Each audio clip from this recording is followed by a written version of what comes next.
Зимняя школа навигаторов детства реализуется в рамках национального проекта «Образование. Патриотическое воспитание России». Мероприятие ежегодное и направлено на поддержку советников директоров по воспитанию и взаимодействию с детскими организациями. В этом году в программе участвуют 120 советников из Якутии. Проект поддерживается Федеральным агентством по делам молодежи. Сегодня у нас началась образовательная смена «Зимняя школа навигаторов детства». Она уже проходит в этом году третий раз, и второй год у нас площадкой является именно исторический парк «Россия. Моя история». У нас в республике работает более 800 специалистов, это муниципальные кураторы, это советники директора по воспитанию, их 766 человек, и они заточены именно на патриотическом воспитании детей и молодежи, то есть они по знаменательным датам проводят дни единых действий, и как раз по этим дням единых действий в историческом парке проходят мероприятия, да? Выставочные экспозиции меняются, и поэтому нам очень удобно работать с историческим парком в плане того, что контент исторического парка как раз подходит под наши дни единых действий, которые проводятся в школах.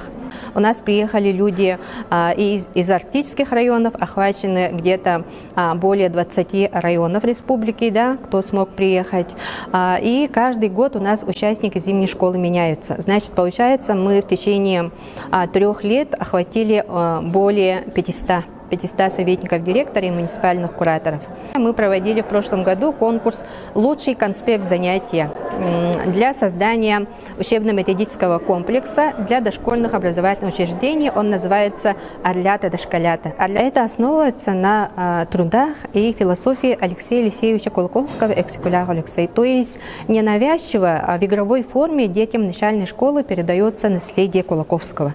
То есть это история, да, это фольклор. Получаем энергию, опыт приобретаем, да, чтобы дальше работать, использовать то, что мы здесь получили, используем в своей работе. То есть для эффективной работы всегда человек должен обучаться. Если человек будет, грубо говоря, вариться в своей каше, не обучаться, да, тогда эффекта не будет, результата не будет.